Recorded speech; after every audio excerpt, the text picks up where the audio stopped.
र हामी धरानको यो एउटा यो गार्डनको नाम के हो सुदीपजी? यो सम संस्कृति पार्क नै हो। ओहो यो एउटा ठुलो गार्डन पार्क नै रहेछ। हामी यहाँ बेलुका पक्क भएपछि धेरैजना यहाँ घुम्न आउँदो रहेछन् भने हामी देखिरहेको छौँ तलसम्म।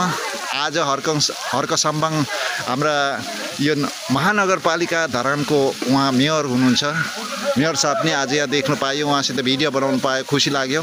अनि हामी यहाँ देखिरहेको छौँ फाउन्टेन। यो फाउन्टेन छैन, फाउन्टेन छ भने अति सुन्दर अनि रोमान्टिक भइहाल्छ। हरेक कुरा आफ्नो भावना विचारहरू पनि देख्न पाउँछौँ। नेचुरल यस्तो प्रकार नेचुरल फोटोसहरू संस्कार र संस्कृतिले भरेको यसरी हामी स्ट्याचुहरू पनि हामी देख्न पाउँछौँ। यो मेमोरियल्सहरू आहा कति सुन्दर।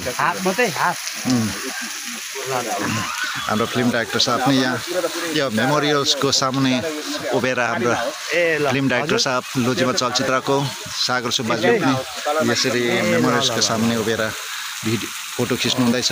र फोटो खिच्ने हाम्रो साथी हुनुहुन्छ सुदीपजी, हामी यसो देख्न पाइरहेको छौँ। माथिसम्म पनि यो यति सुन्दर ढङ्गले सजिएको ठाउँहरू हामी देख्न पाइरहेको छौँ। चारैपट्टि यहाँ अति सुन्दर गुलाबको फुलले ढाकेको गार्डन्स। आहा कति सुन्दर, हरेक प्रकार हरेक रङले सजिएको गुलाबको फुललाई देख्न पाउँदा साँच्चै नै मन पनि गुलाबको फुल जस्तै फुलिहाल्दो रहेछ जस्तो महसुस भयो आज चाहिँ।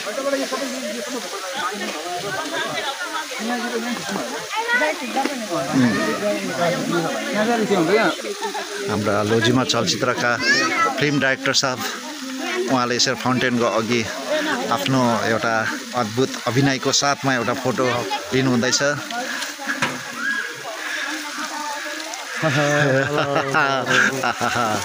र मजा आइरहेको छ, हरेक कुरो भुलिँदो रहेछ क्या। यति सुन्दर आहा यो गुलाबको फुलले सजिएको छ, चारैपट्टि गुलाबको फुलले ढाकेको छ, हामी देख्न पाइरहेको छौँ। यति सुन्दर स्थानमा जति पनि तपाईँले यो भिडियो हेर्नुहुँदैछ, तपाईँहरू धरानमा आएपछि यो ठाउँमा अवश्य आउनुहोला। यहाँ धेरैजना लुगामाहरू पनि आउनुभएको छ।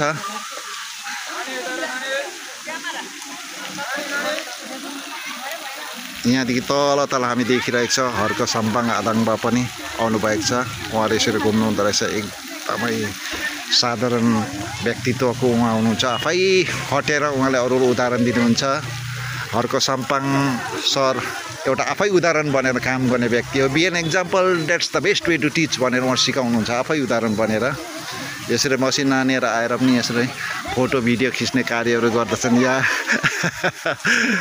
बहुत राम्रो, नानीहरू मजा आइरहेको छ फोटो खिचेर। या यस्तो यो सिसेपको पुलहरू यहाँ कति सुन्दर ढाकिएको तपाईँले हेर्न सक्नुहुन्छ यहाँबाट। आहा ए चारैपट्टिदेखि घुम्न आएका छन्, यहाँ तपाईँले देख्न पाउनुहुन्छ। यहाँदेखि माथि साँच्ची नै यो साँच्ची नै सुन्दर एरिया छन्। हाम्रो डाइरेक्टर साहबहरू त जाने यो गुलाब फुलहरू देखेर हाम्रो साथीभाइहरू पनि यहाँ आफै हराएर घुम्नु हुँदैछन् साँच्ची नै। या वी लभ धरान, आहा वी लभ धरान देख्नु पाउ। माथि स्ट्याच्यु हामी देख्न पाइरहेको छ, साँच्चै नै सुन्दर। ओहो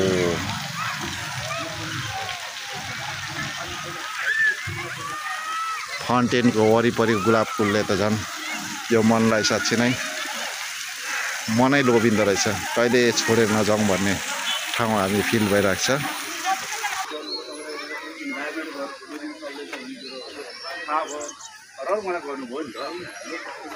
यो साँच्ची नै सुन्दर यो रुखपातहरू पनि हामी देख्न पाइरहेको छ। यति सुन्दर रुखपातले त हरिया परिया रुखपातले त झन् मनलाई साँच्चै नै लोभिँदो रहेछ। मन लोभिएपछि आफू हराइँदो रहेछ। यो ठाउँहरूमा हामी यो महसुस गर्न सक्छौँ।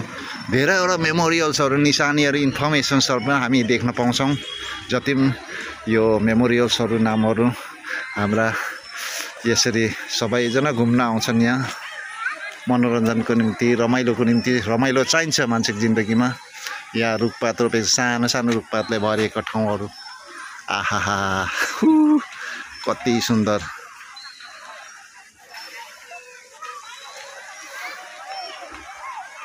ल हामी यस्तै इन्फर्मेसनहरू लिएर आइ नै रहनेछौँ। धन्यवाद।